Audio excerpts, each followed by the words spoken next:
जय श्री राधे कृष्ण। आप सभी का हमारे YouTube चैनल पे बहुत बहुत स्वागत है। आइए सुनते हैं कार्तिक मास महात्म्य 21वें और 22वें अध्याय की कथा।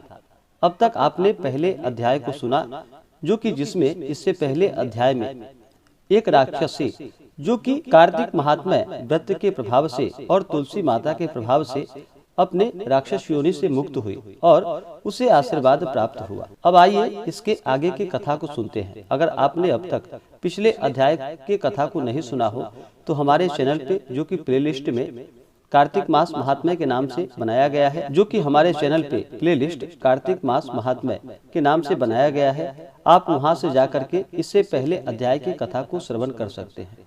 कार्तिक मास महात्म्य में जो कि 29 अध्याय है, आप सभी अध्यायों का मेरे चैनल पे कथा को श्रवण कर सकते हैं। कार्तिक मास में गंगा स्नान करना, दान पुण्यों का कार्य करना, भगवान विष्णु का पूजन करना, तुलसी माता का पूजन करना, दीप का दान करना, तुलसी वृक्ष के नीचे दीपक जलाना, यह सब बड़ा ही पुण्य फलदायक माना गया है। तो आइए सुनते हैं 21वें अध्याय की कथा। इसके बाद फिर 22वें अध्याय कथा को श्रवण करेंगे। तो बोलिए प्रेम से भगवान विष्णु की जय, माता लक्ष्मी की जय, तुलसी माता की जय, सर्व देवी देवता की जय। नारद जी बोले, इस प्रकार विष्णु के पार्षदों के वचन को सुनकर धर्मदत्त ने विस्मित होकर दंडवत प्रणाम कर यह वचन कहा। धर्मदत्त बोले, भक्तों की पीड़ा को दूर करने वाले विष्णु जी सब मनुष्य यज्ञ, दान, व्रत, तीर्थ द्वारा विधि पूर्वक पूजन करते हैं। उनमें से विष्णु जी को प्रसन्न करने वाला और सानिध्य देने वाला कोई व्रत है जिसके करने से सब यज्ञादिक फल सफल हो जाए। गण बोले कि हे ब्राह्मण, तुमने अच्छा प्रश्न किया है। हे अनग, इतिहास सहित जो वृतांत हम कह रहे हैं उसे तुम एकाग्र चित्त होकर सुनो। कांचीपुर नगर में चोल नामक एक चक्रवर्ती राजा हुआ।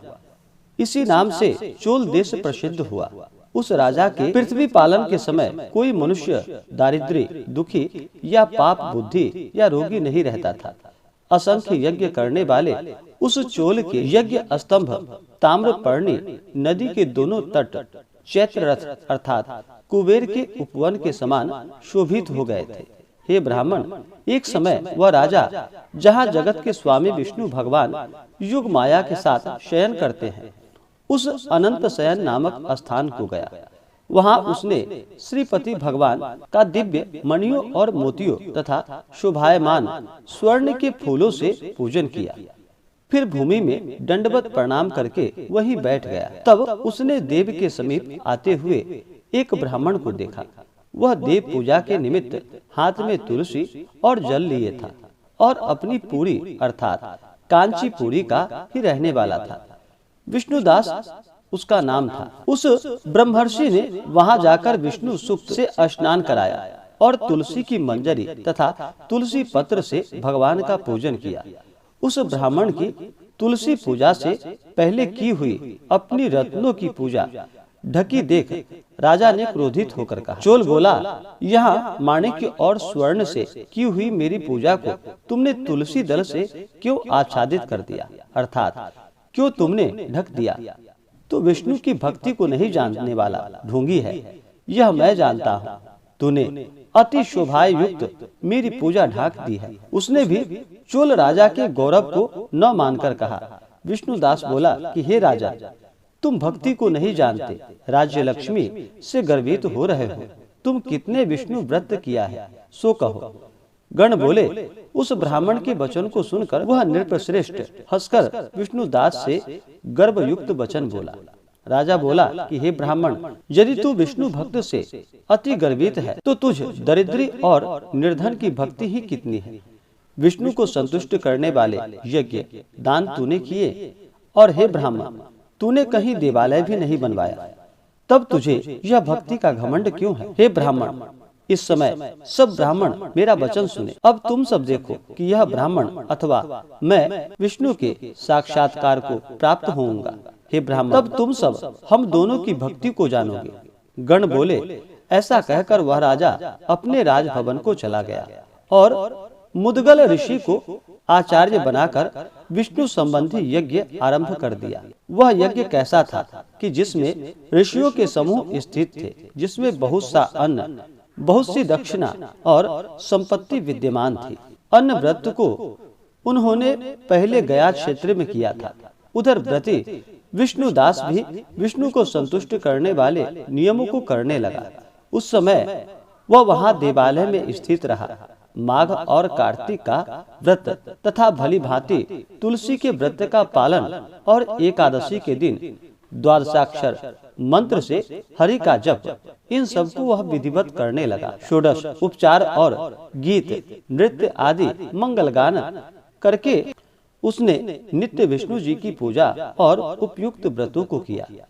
उसने भोजन और शयन करते समय भी सदा विष्णु भगवान का ही स्मरण किया और श्रम दृष्टा होकर सब प्राणियों में स्थित विष्णु भगवान को ही देखा। उसने विष्णु जी की प्रसन्नता के निमित्त माघ तथा कार्तिक के विशेष नियमों का पालन तथा उद्यापन भी किया। इस प्रकार श्रीपति भगवान का आराधना करने और भगवान में ही निष्ठा रखने वाले इंद्रियों को वश में करते हुए व्रत में स्थित चोलेश्वर और विष्णुदास का बहुत काल व्यतीत हो गया। इस प्रकार से कार्तिक मास में 21वें अध्याय की कथा पूर्ण हुई। तो बोलिए प्रेम से भगवान विष्णु की जय। अब सुनते हैं 22वें अध्याय की कथा। गण बोले, एक समय विष्णुदास संध्योपासन पूजा आदि करने लगा। तब कोई अलक्षित पुरुष उसका तैयार भोजन चुरा ले गया। उन पदार्थों को न देखकर भी उसने सायं काल का पूजन किया और व्रत भंग के भय से उस ब्राह्मण ने फिर पाक नहीं किया। दूसरे दिन फिर पाक करके वह विष्णु जी को नैवेद्य लगाने को ही था कि उसका पाक हर ले गया। हे राजन, ऐसे 7 दिन पर्यंत कोई उसका पाक हर कर ले गया। इसके बाद विस्मय सहित वह मन में ऐसा विचार करने लगा, आश्चर्य की बात है, नित्य आकर मेरा पाक कौन चुरा ले जाता है। यह क्षेत्र संन्यास का स्थान है, अतएव इसे नहीं त्यागना चाहिए। यदि दूसरा पाक बनाकर मेरे द्वारा भोजन किया जाए तो यह सायं काल का पूजन कैसे छोड़ा जाए। जो पाक करते ही भोजन करे तो भी न हो सकेगा, क्योंकि हरि को बिना अर्पण किए वैष्णवों को भोजन नहीं करना चाहिए। 7 दिन का उपासी मैं यहाँ व्रत में स्थित हूँ। अब मैं इस पाक की रक्षा करूंगा। इस प्रकार वह पाक करके वहां ही छिपकर बैठ गया। कुछ देर बाद पाक के अन्न चुराने के लिए आए हुए एक चांडाल को उसने देखा। क्षुधा से दुर्बल, दीन मुख वाले और हाड़ तथा चाम मात्र शेष उस चांडाल को देखकर वह श्रेष्ठ ब्राह्मण दया के मारे मन से दुखी हुआ। उसने अन्न ले जाने वाले को देख ठहर ऐसा कहकर रोका और कहा कि तू अन्न को रूखा क्यों खाएगा, घी भी लेता जा। ऐसा कहकर वह घी का पात्र लेकर उसके पीछे दौड़ा। ब्राह्मण को अपनी ओर आते देख वह चांडाल भय के मारे वेग से भागा और मूर्छित होकर गिर पड़ा। वह ब्राह्मण उस चांडाल को मूर्छित देखकर वस्त्रों के आंचल से हवा करने लगा। इसके बाद उठे हुए उसी चांडाल को विष्णुदास ने शंख चक्र गदाधारी साक्षात नारायण के रूप में देखा, जिनके पीले वस्त्र हैं, 4 भुजा है, छाती में श्रीवत्स का चिन्ह है, जो मुकुट धारण किए हैं और अलसी के फूलों के समान जिनका रंग है और कस्तुमणि वक्ष स्थल है। ऐसा भगवान को उसने प्रत्यक्ष देखा। उनको देखकर वह ब्राह्मण सात्विक भाव से युक्त हो स्तुति और नमस्कार करने में भी असमर्थ हो गया।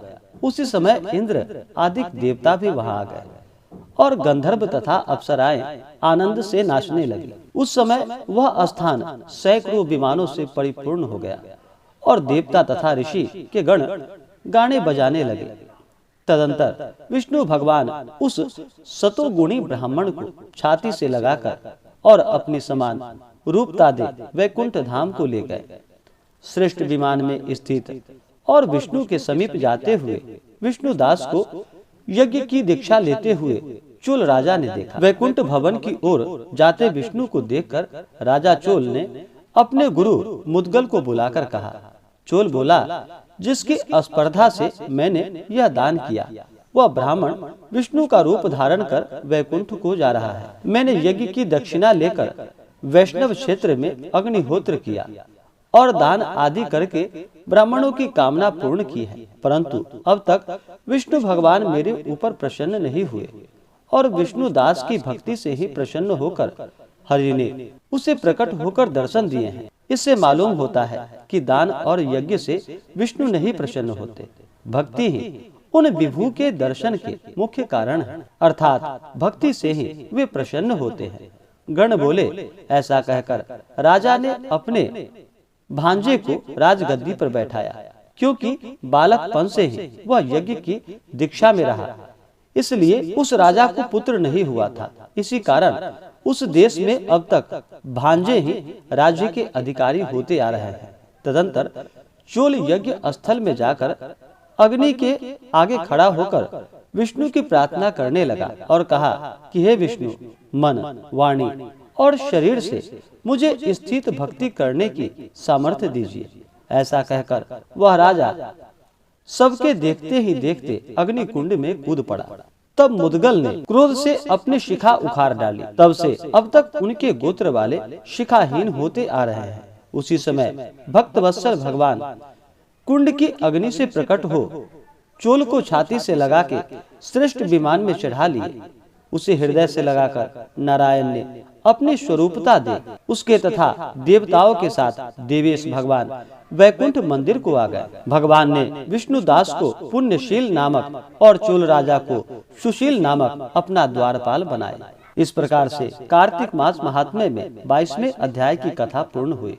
तो बोलिए प्रेम से भगवान विष्णु की जय, माता लक्ष्मी की जय, तुलसी माता की जय, सर्व देवी देवता की जय। तो आशा करता हूँ कि यह जानकारी आपको अच्छा लगा हो।